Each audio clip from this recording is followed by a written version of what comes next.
Welcome, I'm Rose Aguilar, and this is Your Call's special series, The Authoritarian Playbook. Today we're discussing how Hungary, once a thriving democracy, slipped into autocratic rule.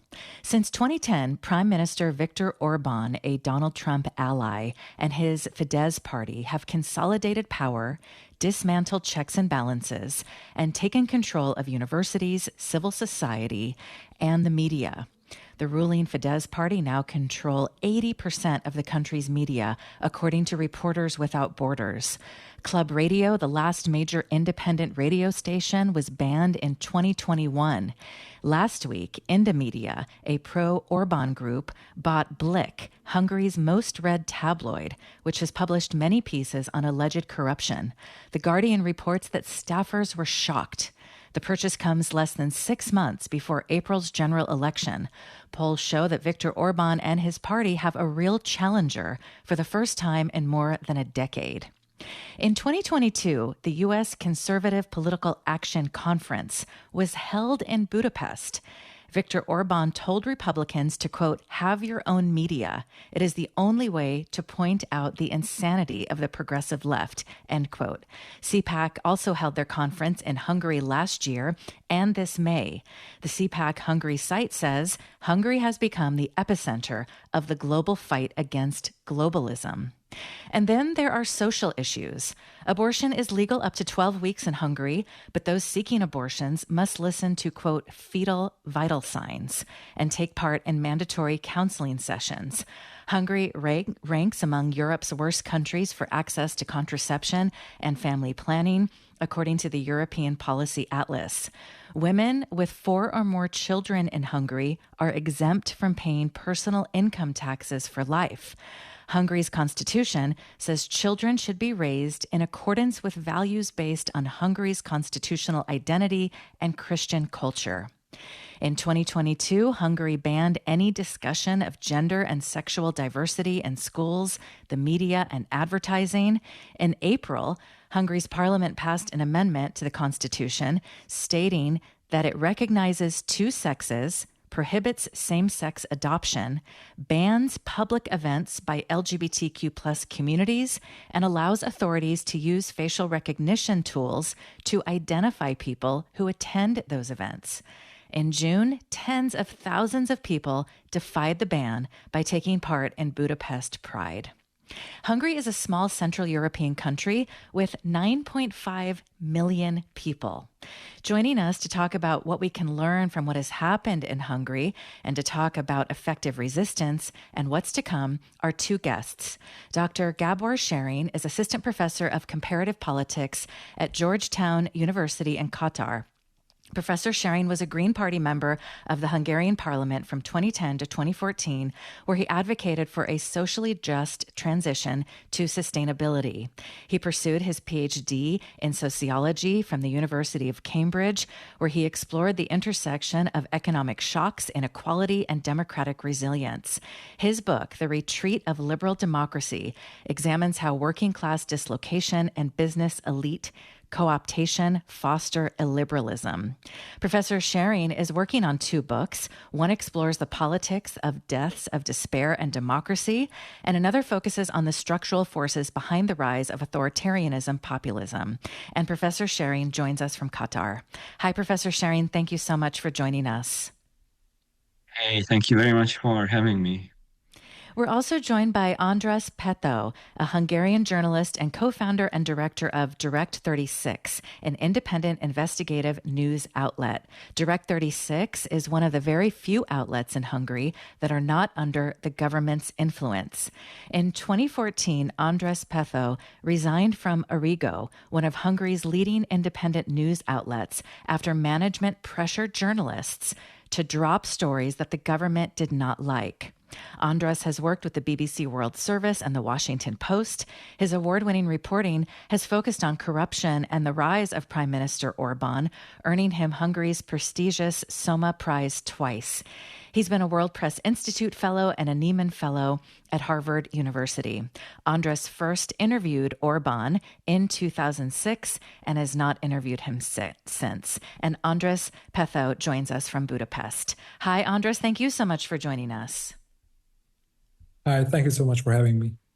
Well, it's great to have both of you. Thank you so much. This is going to be such an important show. Before we dive in and talk about what happened in 2010 and how we got to this point in Hungary, can you both share a bit about your background? Dr. Scheiring, why don't we start off with you?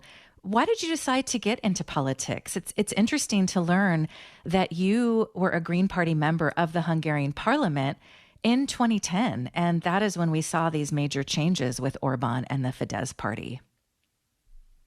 Yes, I was indeed elected to the Hungarian Parliament the same year when Viktor Orbán catapulted to power, so to speak. So I was coming, our party was coming from this kind of progressive green movement that was growing throughout the 2000s in the country. And by the end of the 2000s, quite a few of us were heavily dissatisfied with the way the country was headed, and we wanted to contribute to a better direction, a more just and a sustainable country. But we were hoping that we could do that with the traditional tools of democracy.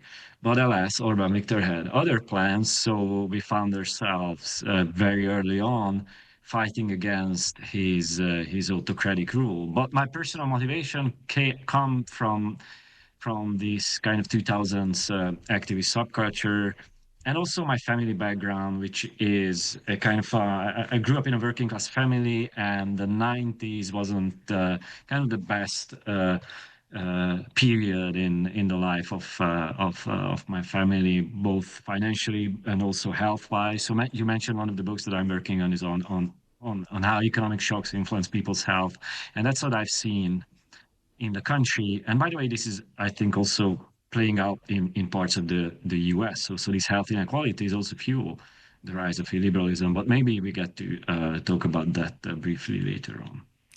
Can you tell us what Hungary was like before Orban? Hungary had its first free elections in 1990. Is that right? Yeah, that's correct. Yes. Can you Um, tell us about that so time? It was a country that was emerging out of socialism in the 90s, early 90s. I think many people were quite hopeful that it's going to just become your regular, boring, democratic country in Europe. That was the direction it was headed. There were huge problems, social and economic problems in during the early years of the transformation, but people kind of uh, said, okay, this is a short-term period and hopefully it will get better. But then economic crisis situations kept on happening again and again. And during the 2000s, we saw that playing out multiple times, even with the Socialist Liberal Party in power. Before the 2008 financial crisis, there were difficulties already with the situation of the economy. So there was this kind of interesting mix of hope and also growing frustration with the way the country was governed. So there was also a yearning for change throughout those periods. But it was more or less, like your regular European liberal democracy at that time until the end of the 2000s. Dr. Gábor Scheiring was a Green Party member of the Hungarian Parliament from 2010 to 2014. He's now assistant professor of comparative politics at Georgetown University in Qatar. We're also joined by András Pethő, a Hungarian journalist and co-founder and director of Direct 36, one of the very few outlets in Hungary that are not under the government's influence. Why don't you tell us a bit about your background, András, and how you got into journalism and what it was like when you saw major changes from Orban and his party starting in 2010?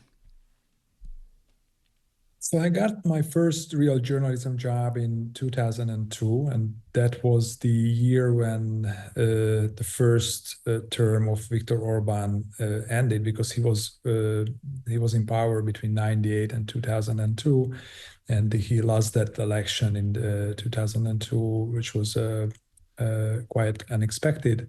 He was beaten by the coalition of socialists and liberals.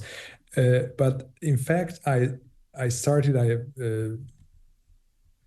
pretty soon after university, when I moved to Budapest to start working at this news outlet Origo that you mentioned before. So, and I started in September 2002. So that was months after the election. So actually, I spent the first 8 years of my career reporting mostly on the socialist and liberal government. So and actually, one of the things that I also think a lot,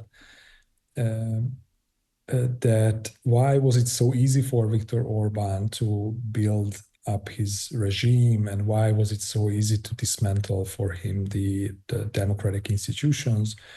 And I think one of the reasons is that the previous 8 years under the socialist liberal coalition was a really turbulent time.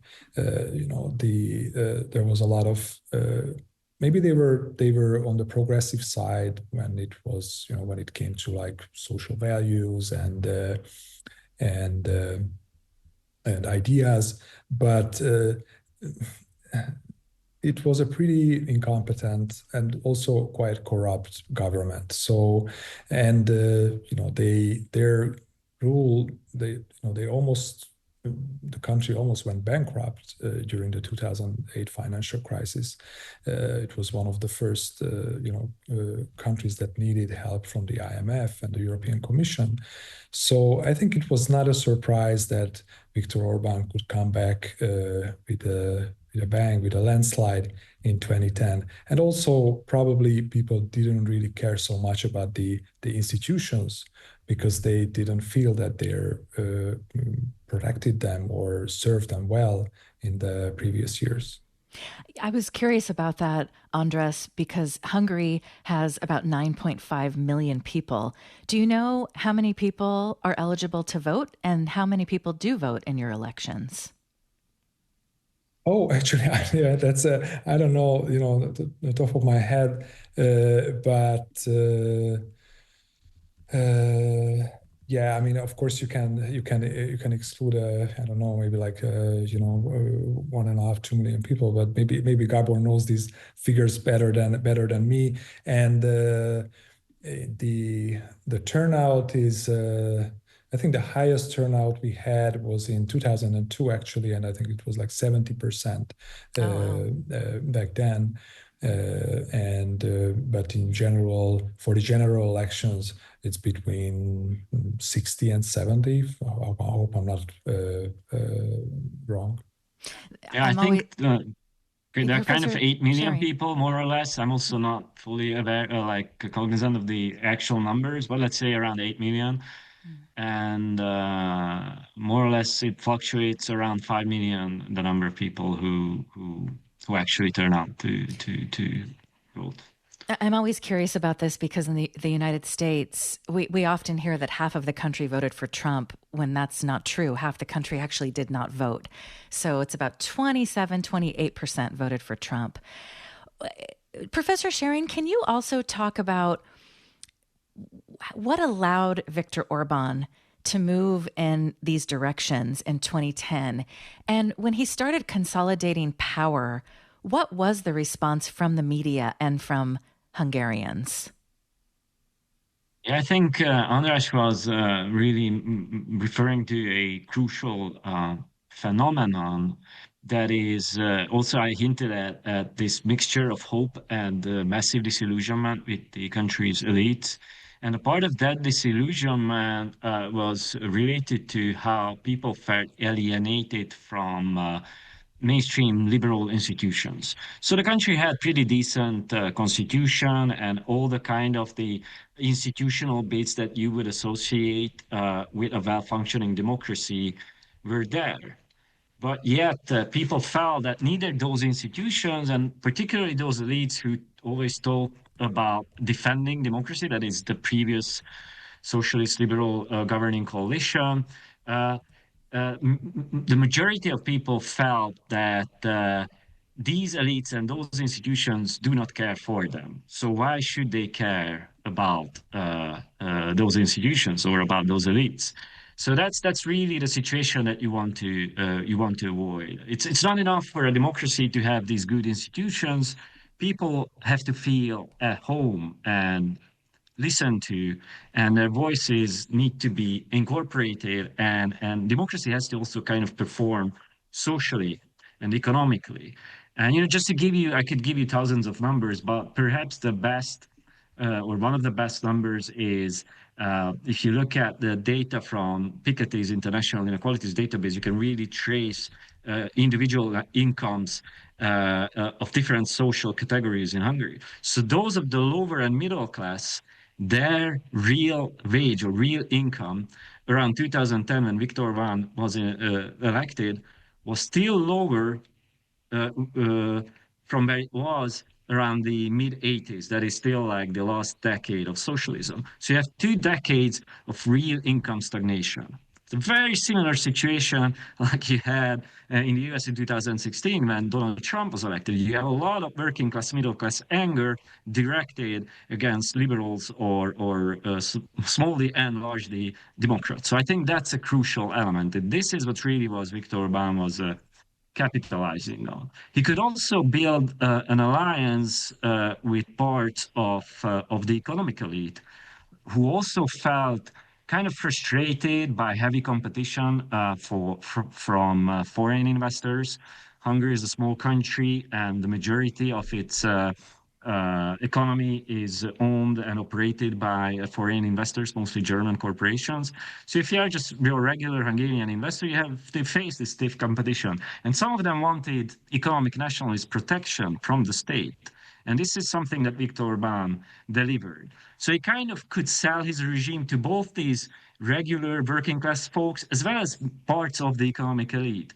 And then he used this kind of really strong position to build up his own very strong loyalist kind of group of, I'm here as a political scientist, but maybe I can use the word plutocrats or oligarchs. So these are really strongly connected businessmen that Viktor Orbán used to also create his own economic hinterland. So whenever he loses election, he has, his extra governmental kind of fortifications, financial and institutional fortifications on which he can fall back on. It's also important to point out, and you wrote about this, and one of your many pieces that you've written about Orban, is that Orban's government gerrymandered local districts and allowed voters to register outside their home districts, both aimed at favoring Orban and his party. In a piece you wrote for The Conversation, you write that Republicans in the U.S. have followed a similar trajectory with the support of Trump as his rhetoric grows more authoritarian. So, Professor Scheiring, can you tell us more about gerrymandering and how it also, what role it played in all of this? Sure. Although I think, as the word itself suggests, it's something that it's a beautiful invention, mostly coming from the United States to arriving to Hungary. But then Orbán really doubled down on it, and not just local electoral districts, but he rewrote the whole electoral system in a way that very clearly favors his own political party. So that's a very important element of how the democratic game is played, the kind of the electoral system. But democracies consists of other crucial institutions, and he made sure that over the years that he, one way or another, controls all these institutions and restructures them in a way that helps him to stay in power. So, the prosecutor's office is controlled by a loyalist. So whenever something happens, there's a scandal that should hurt the government, the prosecutor's office can always make sure to slow down the procedure or not even begin a procedure. So that's just like one element. One of the last things that they're trying to also control is the judiciary. There's of course the whole slew of efforts to restructure the media landscape, right? And I'm sure that András can talk about this in great detail. And that's also a really important part of it. And this is also like a mutual learning between US revolutionary conservatives, the alt-right, Hungary's new illiberal conservatives, learn from them, and then also perfect the methods. It's kind of a laboratory of illiberalism, so that Trump and his team then can learn from Hungary. So maybe some of the listeners are aware of Project 2025 by the Heritage Foundation that explicitly references Viktor Orbán's Hungary and his authoritarian playbook as a kind of a guiding principle and playbook that they have to follow, and they indeed follow it throughout these institutional kind of restructuring efforts. So it's a really complex playbook affecting the totality of institutions, so that you can still get to vote in Hungary. There are elections, but the playing field is so much tilted. I would not say it's impossible, because as long as there are elections, it's still possible to get rid of the government. But it's just like the opposition has a really, really tough job of actually achieving that goal. Before we talk about the media, Gábor, a number of outlets point out that polls are showing that Viktor Orbán and his party have a real challenger for the first time in more than a decade. And you've got your next election in April. Do you agree with that? Yeah, I mean, the polls are very clear about that. Throughout most of the year, um, the opposition, which is now pretty new opposition, it's an interesting, in some ways bizarre situation that the opposition is now led by a young leader who until recently was so basically came from the Fidesz ecosystem, but he is now a very clear challenger who is leading by a very significant margin. So Hungarians now really have, for the first time, a situation where the opposition has been leading for month and month. And I think the most important reason for this is really economic. So the regime has really exhausted its own economic reserves. The things that Viktor Orbán was talking about, the whole economic nationalist agenda, didn't really play out. It actually just intensified Hungary's dependencies. Orbán lost many of the EU funds that were always very important for the Hungarian economic to grow. Actually, Donald Trump's America First foreign policy, the trade war, hurts Europe economically, Germany especially. And, you know, when it comes to hurting Germany, it hurts Hungary, because Hungarian economy is pretty much a hinterland of the German economy. So these things explain why the Hungarian economy, these external kind of shocks and the way the internal domestic vulnerability of the economy interact, why he lost his popularity. If you look at the wages, median wages of Hungarians when Viktor Orbán took over, compared to the 10 freshly countries that freshly joined the European Union, the 10 Eastern European members, Hungary was roughly in the upper middle kind of segment of those 10 countries. Now, in 2025, Hungary is the last in terms of the real value of wages. So that's a clear disaster. So that is what you can see in the polls, plus the fact that now you have an opposition that is not divided, that is not tainted by figures from the old opposition that András was also referring to. So you have a new situation that is, I think, really important both for Hungarians, but also, you know, globally. Perhaps we're having this conversation, you know, also because Hungary matters for everyone interested in democracy and in liberalism. The country has become such a kind of symbolic place for these fights. So I do think that, you know, if Orbán loses the election, it's not just a new phase for Hungary, but it's really a symbolically important moment in the story of democracy globally. Well, we're going to take a quick break. Today on Your Call's Authoritarian Playbook series, we're talking about how Hungary, once a democracy, became what experts call an electoral autocracy. Since 2010, Viktor Orban and his Fidesz party have consolidated power, dismantled checks and balances, and taken control of universities, civil society, and 80% of the media. Dr. Gábor Scheiring is assistant professor of comparative politics at Georgetown University in Qatar. He was a Green Party member of the Hungarian Parliament from 2010 to 2014. András Pethő is a Hungarian journalist and co-founder and director of Direct 36. Now it is one of the very few outlets in Hungary that are not under the government's influence. It is also independent. In 2014, András resigned from Origo, one of Hungary's leading independent news outlets, after management pressured journalists to drop stories that the government did not like. András is joining us from Budapest. If you have any questions for our guests today, we are asking them about what happened to Hungary. How did it get to this point? What can we learn from Hungarians about resisting authoritarianism and what's to come? The toll-free number is 866-798-8255. You can also email your call at kalw.org. We'll be back after this.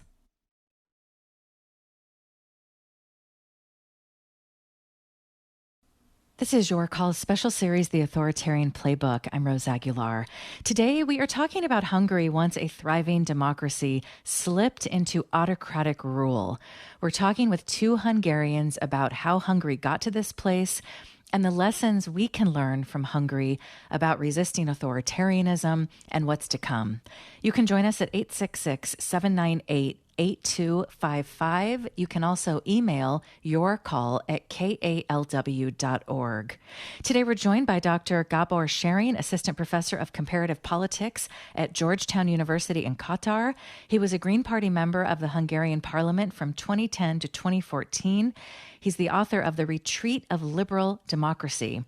He's working on a book about the politics of death, of despair and democracy, and another book about the structural forces behind the rise of authoritarian populism.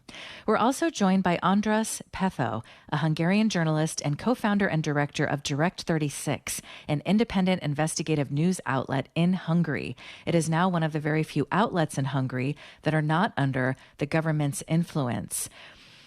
András, I said earlier that at the 2022 U.S. Conservative Political Action Conference in Budapest, Viktor Orban told Republicans to have your own media. It is the only way to point out the insanity of the progressive left. And you felt Orban's crackdown personally when you were working at the popular news site Origo. You and a number of other journalists decided to step down after management pressured you to drop stories the government didn't like. So can you tell us about when you saw major changes with the media under Orban and then what you experienced at Origo? Sure. Well, actually, to understand Orban and his approach to power is, you can understand that through his approach to media. And I'm not here to give you a history lesson about the modern history of Hungary, but to understand Orban, we need to go back to the early 90s, because when he was still a young politician, he was one of the leading figures of this young liberal party, Fidesz. And in the first few years, they were pretty popular among journalists, and I think they had a pretty positive coverage in the media. But then when in the 92, 93, when for various reasons they started to move towards the center and to the right, and then they also got critical with the media, then this, of course, this relationship ended, and then, they almost fell out of the parliament. They almost didn't get into the parliament in the next elections in 94. And Orban blamed the media for much of this. In 96, he gave a famous interview in which he said that he thinks that the media is one of the most dangerous things in the world. Then he corrected himself, and then he said that perhaps the most dangerous thing in the world. So it's like, I think that explains a lot about what happened later. So when he came back to power in 2010, then media was one of the priorities. I think, as far as I remember, but maybe Gábor can correct me if I'm wrong, but I think the media, a new media law, a new media constitution, as they called it, was the first, or one of the first pieces of legislation that was introduced into the parliament, and that totally redesigned the regulatory framework of media in Hungary. They set up a new authority. They appointed people who were loyal to Fidesz in key positions. And then they went after the public media. In Hungary, we have a kind of like a BBC-style public broadcaster system, and they turned that into a mouthpiece for the government pretty quickly. And then they started to go after private media companies as well. And unfortunately, that news website where I was working at the time, Origo, was one of the first targets. It was a media outlet that was owned by a telecommunications company. It was pretty easy for the government to put pressure on them, because the telecommunications business is very much exposed to government regulation. They have all kinds of contracts, and so they have to maintain a good relationship with the government. So, in that sense, it was not an ideal owner for a media, a news website.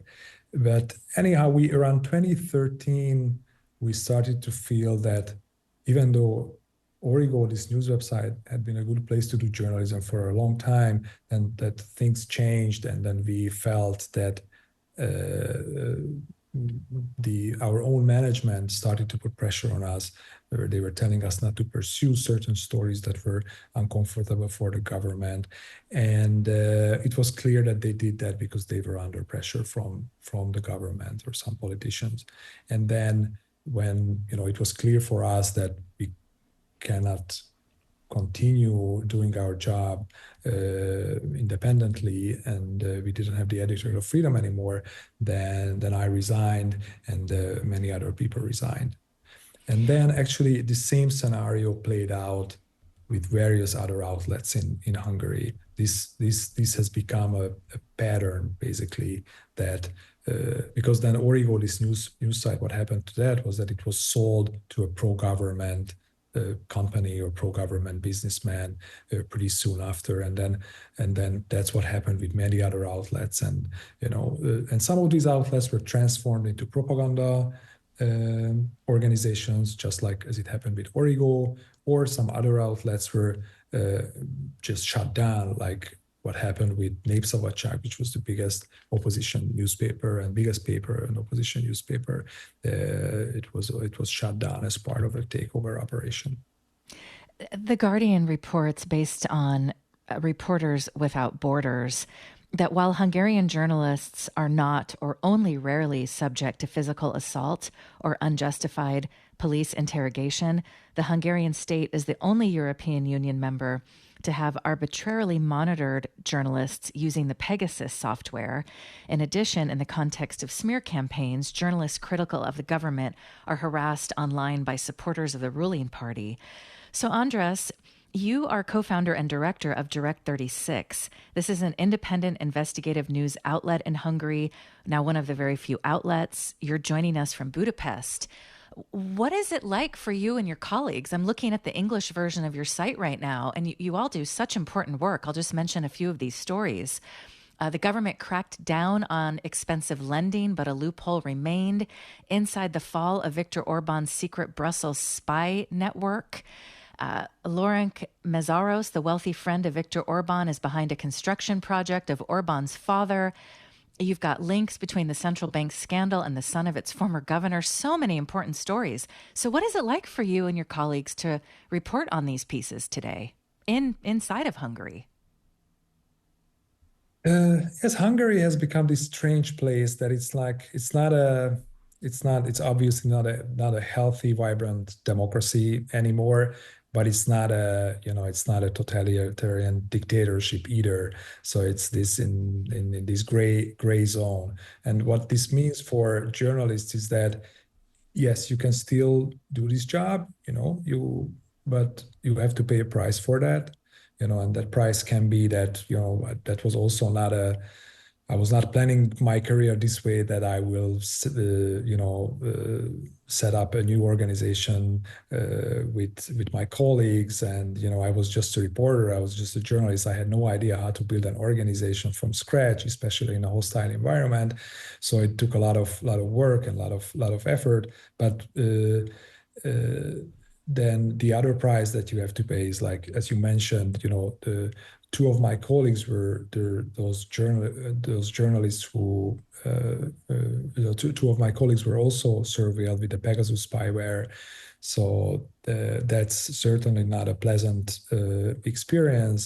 And of course, the constant smear campaigns against journalists. We are routinely labeled as foreign agents or traitors to the country. So it's not. I'm not aware of physical threats or attacks against journalists in Hungary, but the verbal, the propagandistic attacks have become constant, and obviously, this is not a nice environment to work in. But it's still not like, if you go just a few hundred miles or kilometers to the east or to the south, I think there are countries where it's much more difficult. Like, we are still not Turkey, where journalists go to jail because of their work, or fortunately, journalists don't are not subject to physical attacks, at least for now, so far. And I hope, it will stay like this. On today's Your Call, it's our authoritarian playbook series, and we're talking about what we can learn from Hungarians about resisting authoritarianism and what's to come. András Pethő is a Hungarian journalist and co-founder and director of Direct 36, an independent investigative news outlet in Hungary. Dr. Gábor Scheiring is assistant professor of comparative politics at Georgetown University in Qatar. He was a Green Party member of the Hungarian Parliament from 2010 to 2014. In the remaining time we have, I'd love for both of you to talk about what your thoughts are about what we are experiencing here in the United States. We did a series on Project 2025 last year, and the second Trump term is very different from the first Trump term. In the first Trump term, you had Republicans and conservatives standing up to Trump. And one of the main things that we learned in Project 2025 is that would not happen in the second term, because people had to be very loyal to Trump to work in his administration. And that is what we are seeing. So there's unprecedented loyalty. So many people are afraid to speak out and use their names. I don't think I've seen this as a journalist before, hearing so many people saying they're afraid to talk. You have a number of judges who are sounding alarm bells, some anonymously, some not. There's a judge, Mark Wolf, who was appointed by Ronald Reagan. He's getting a lot of attention for his Atlantic piece called Why I Am Resigning. He says, I can no longer bear to be restrained by what judges can say publicly or do outside the courtroom. Trump is using the law for partisan purposes, targeting his adversaries while sparing his friends and donors from investigation, prosecution, and possible punishment. So there's that. Members of his own party are afraid to speak out because we're heavily armed in this country, and they're afraid of receiving death threats. This has happened. Sadly, politicians have been shot and killed in this country. We're seeing very wealthy people buy up media outlets. We're seeing ICE in cities grabbing people from the streets, immigrants, brown and black people, and their families have no idea where they're taken. I can go on, but I would love to hear from both of you. What similarities do you see in this country? What warnings do you have for people living under Trump? And just your overall thoughts about where we are in the U.S. Gábor, what are your thoughts? Oh, it's a huge topic, and the topic, I work with quite a few Americans, and list. Like we can talk about this for hours, but all these things that you listed will sound one way or another familiar to Hungarians, but frankly, not just Hungarians, but many countries where you see an advanced level of autocratization or this authoritarian playbook playing out. It's there are a lot of similarities in this pattern. So one of the big lessons I think is that there is such a thing that we might want to call the illiberal international. So they are learning from each other and they are cooperating and they're sharing tactics with each other. So I think it's also important that people who are interested in democracy, renewing democracy, I think we have to talk to each other more and learn from each other. So if I may share kind of advice, that's something I think crucial. If you look at how the American version of the media authority FCC is being used to pressure media, how it's how the administration is using state funds when it comes to, for example, universities to threaten them to withdraw fund or actually withdraw funds to kind of make them fall in line, cut that gender studies program here, push back against the diversity agenda there. So that's, again, a very familiar way of handling kind of unwanted voices and establish supremacy of this kind of radical nationalist conservatism. And if I may add one more thing, is that there's this famous interview that Viktor Orbán gave in 2002 when he lost the election. And he said that we were governing, but we were not in power. And I think Trump had a similar feeling and came to the same conclusion. And that is just not enough to govern in a regular way. They want to completely restructure the state and all the other institution structures and even the soft components, that is discourses and ideologies and the way we think about the world and we conceive ourselves and the future. So these soft ideological elements, they also want to change that. So they want a completely new kind of hegemony, as political scientists call it. And Orban is clearly doing that. That's why he is rebuilding the cultural sphere. That's why he is conquering universities, kicking out the one American university that he was not able to control. He's funding think tanks, and you can see the same thing playing out in the U.S. So they're not in the business of governing. They are in the business of building all-encompassing soft and hard structures of power. And I think this is what we need to recognize, and this is what we need to push back against. Right, because when you think about all of the federal government workers that have lost their jobs, just defunding so many critical social programs here and also abroad. And a quick another question, Gábor, before we hear from András. So you were a Green Party member of the Hungarian Parliament. Because of the way our system works in the United States, it's almost impossible for a member of the Green Party to become a senator or a congressperson, let alone a president. The system is so undemocratic, and it just doesn't allow for independent voices at that national level because of money and politics and other issues. What are your thoughts about that? And then what really strikes you about what you're seeing from the Democratic Party in the U.S. and how they're responding to Trump? Yeah, the U.S. is a very interesting beast when it comes to democracy. On the one hand, a lot of people from around the world look at it as a kind of, beacon of democracy, as they like to say. But then if you really look at the depths of the American political system, it has been from the get-go on constructed in a highly elitist way, so that people have a voice, but not too much, right? So the whole system with the Electoral College, the Senate, and the very bizarre way in which it distorts people's will. So you have these institutional choke points in the system that have always kind of made it harder for a really powerful people's voice to emerge and kind of influence politics. From time to time, it happens, and clearly the U.S. is a very complex system, but it has this kind of institutional, kind of interesting elitism built into it. And when it comes to the Democratic Party, I think it's of course a huge topic,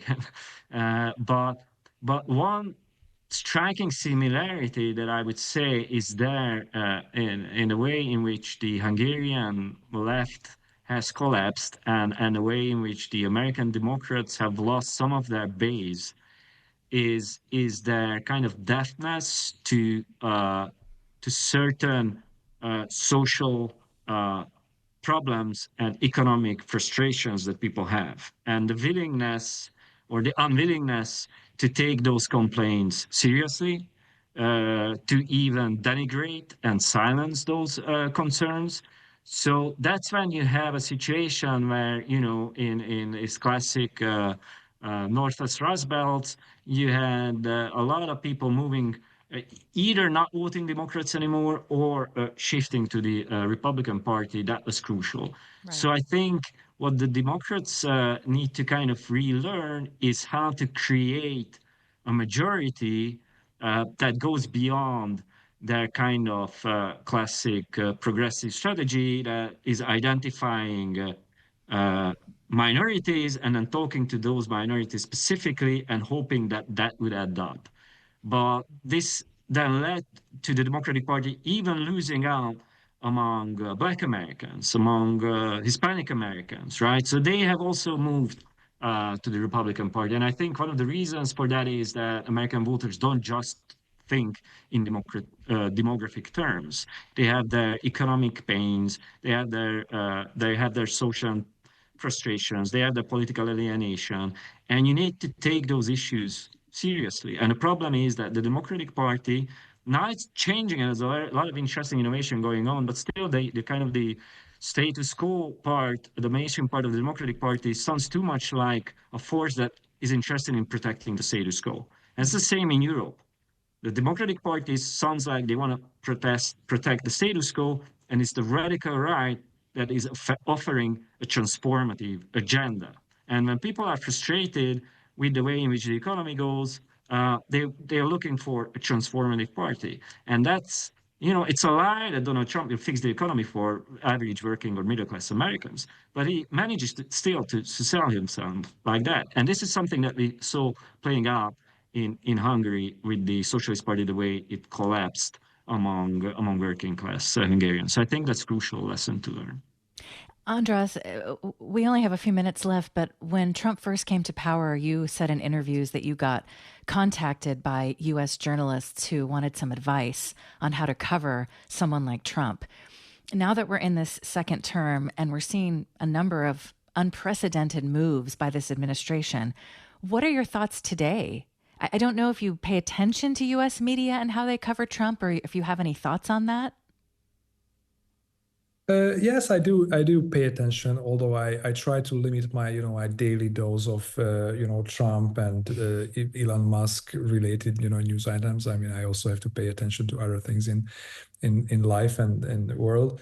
But I think and I completely agree with Gábor's analysis. I think it was really spot on. But the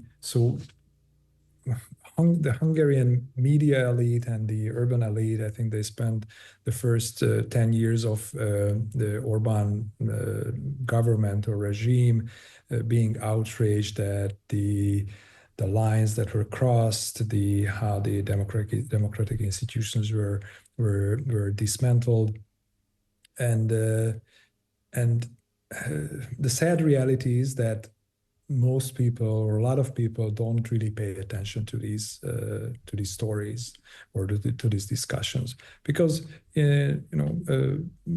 For years, Hungary was doing relatively well because of the world economy was going well, because of the EU funds that were coming to Hungary. So actually, the Orbán government delivered in a way and provided some kind of stability, more stability than the previous governments provided. We have the advantage now that we've been living under this in this regime for more than 15 years now, and I think now more and more people wake up and they start to realize that actually this system is not delivering that much either. And interesting that we always covered corruption and we exposed a lot of corrupt deals and businesses, and 5-10 years ago nobody really paid attention to these stories. But now when people are struggling in their daily lives, and then suddenly there is more interest in stories that expose how the Orbán family or other members of the political elite, they have a luxurious life. We published a documentary, we produced a documentary and we published it in February, which was about the Orbán family's businesses, and it has nearly 4 million views now on YouTube. It's by far the most popular journalistic or public affairs content ever published on YouTube in Hungarian. So I think that shows that the environment has changed and people are paying more attention to these stories now. András Pethő is a Hungarian journalist and co-founder and director of Direct 36. It is one of the very few outlets in Hungary that are not under the government's influence. It is also independent. In 2014, András resigned from Origo, one of Hungary's leading independent news outlets, after management pressured journalists to drop stories the government did not like. Dr. Gábor Scheiring is assistant professor of comparative politics at Georgetown University in Qatar. He was a Green Party member of the Hungarian Parliament from 2010 to 2014. His book is called The Retreat of Liberal Democracy. It examines how working class dislocation and business elite co-optation foster illiberalism. András and Gábor, thank you so much for your work, and thank you for joining us. Thank you. Thank you very much. Thank you. And you can learn more about what is happening in Hungary. Go to our website, kalw.org, click News and Your Call. You can also find Gábor and András articles there. Thanks to Johanna Miyake for producing today's show. Thanks to Kevin Vance for engineering our show. Thanks so much for joining us. I'm Rose Aguilar. It's Your Call. Join us this Saturday on Folk Music and Beyond for crossover music with elements of jazz, reggae, hip-hop, and classical. We'll hear from Rhiannon Giddens and the Silk Road Ensemble, New York clarinetist Anat Cohen, Choramaster Sekou Keita, and Welsh harper Katrine Finch. That and more on Folk Music and Beyond this Saturday at 2 on 91.7 KALW San Francisco.